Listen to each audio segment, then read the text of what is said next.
Vamos a continuar con la explicación y los ejemplos del tema operaciones con conjuntos.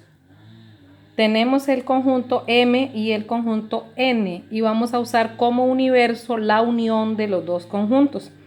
Entonces vamos a obtener en primer término eso, la unión del conjunto M y N.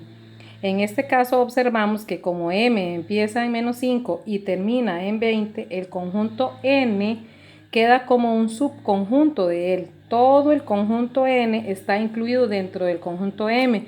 Entonces, a la hora de calcular la unión, prácticamente lo que nos queda es el mismo conjunto M, porque iría desde -5 hasta 20. ¿Ven?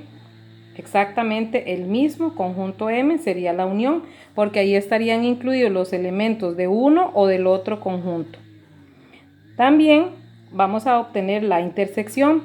La intersección, recordemos que es los elementos, conjunto formado por los elementos que pertenezcan a ambos conjuntos.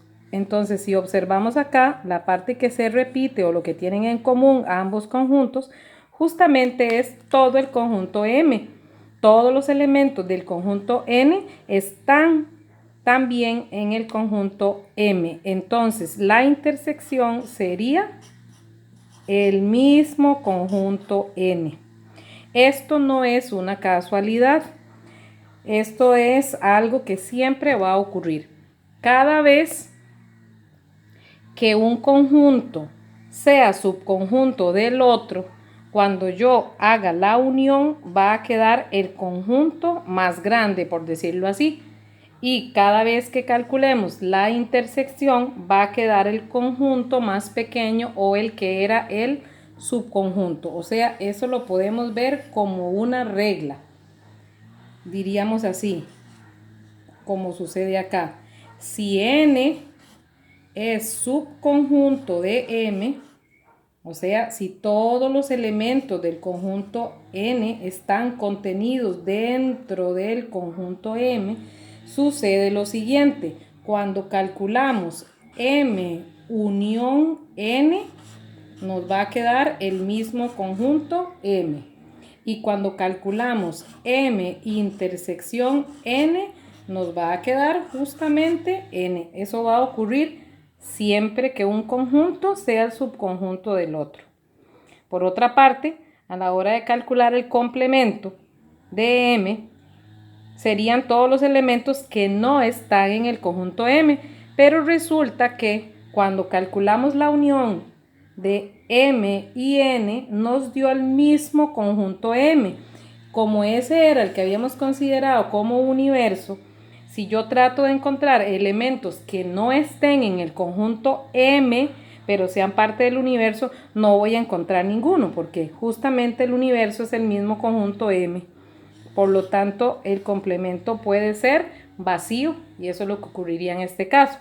No así el complemento de N. N sí va a tener complemento, una parte acá y otra parte acá. Esos serían los dos complementos que formarían el complemento del conjunto N. Serían los elementos que van desde -5 hasta el 1, incluyendo al 1. Y además, vamos a ponerle una unión para conectarlo con el otro conjunto.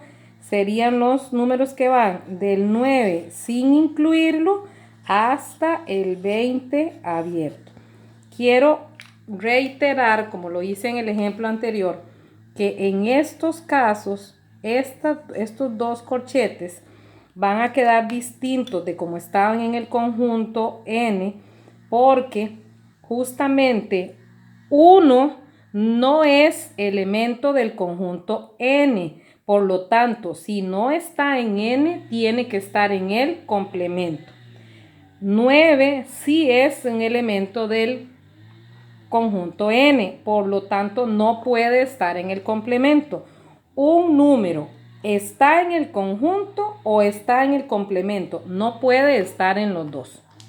Rápidamente vamos a ver otro ejemplo.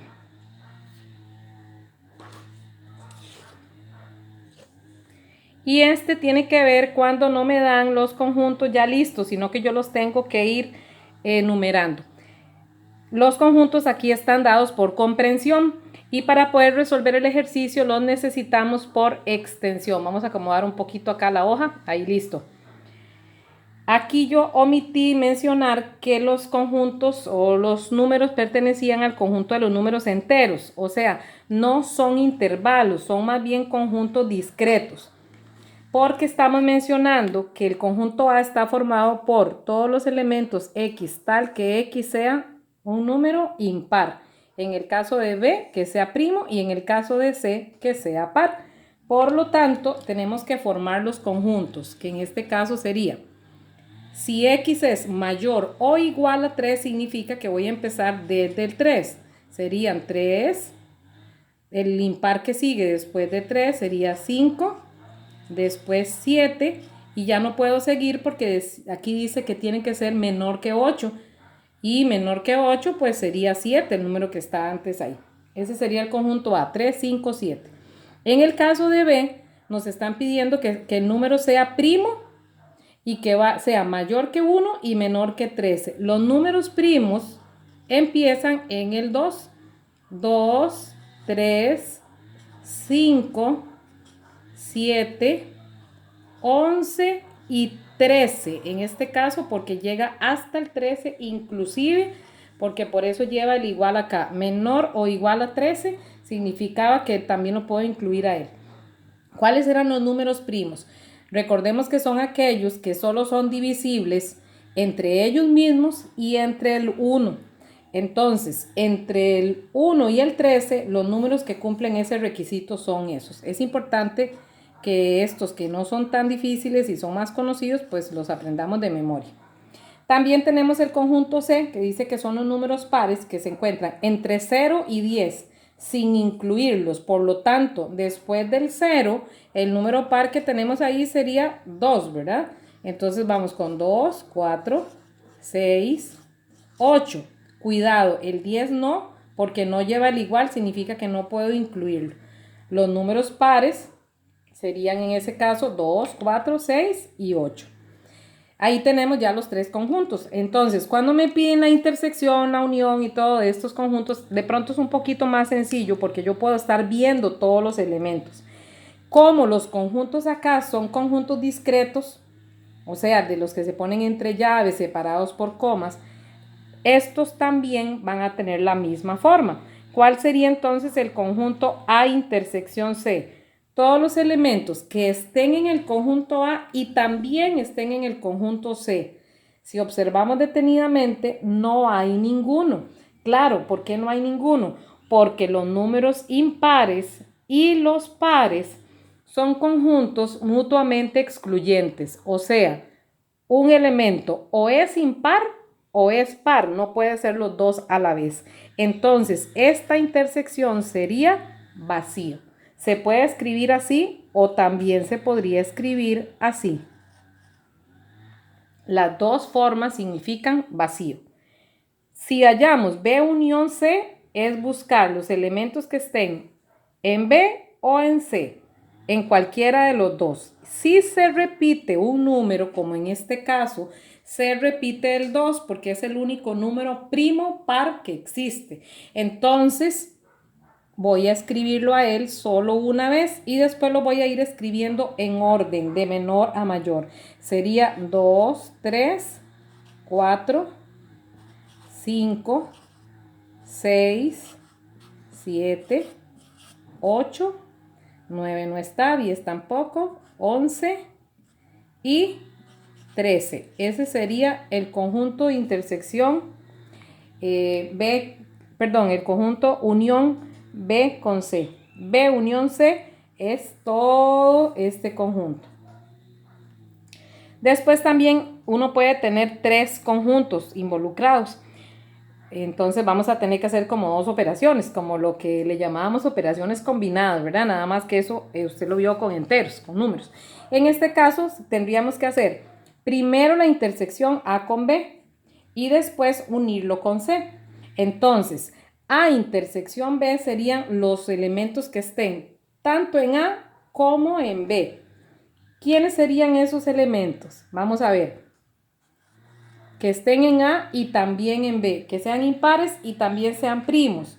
Entonces vemos que sería en este caso el 3 que se encuentra aquí y también está acá, el 5 y el 7. Esos tres elementos pertenecen a ambos conjuntos. Entonces sería 3, 5 y 7. Esto es la intersección de A con B.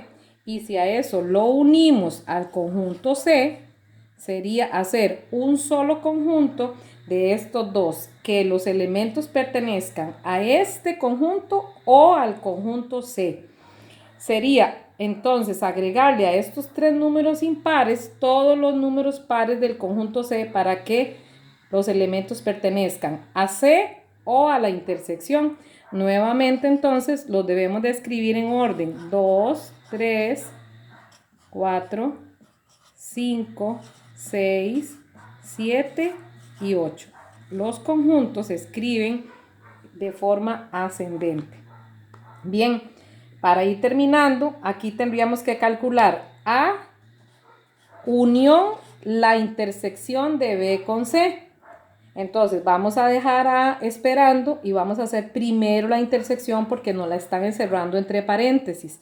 Vamos a ver cuál es ese conjunto B intersección C. Son los elementos que pertenezcan tanto a B como a C. Aquí no hay mucho que buscar. El único elemento que pertenece a ambos conjuntos es el número 2, porque es de hecho el único número par que es primo. Entonces aquí solo iría el 2. Bien, ahora sí, podemos efectuar la unión del conjunto A con el conjunto formado solo por el número 2. Por cierto, a esto se le llama conjunto unitario cuando tiene solo un elemento.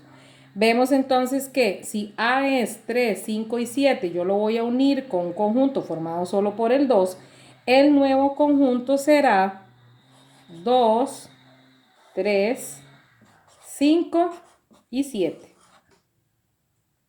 Aprendimos un poquito más de las operaciones con conjuntos cuando ellos no son intervalos.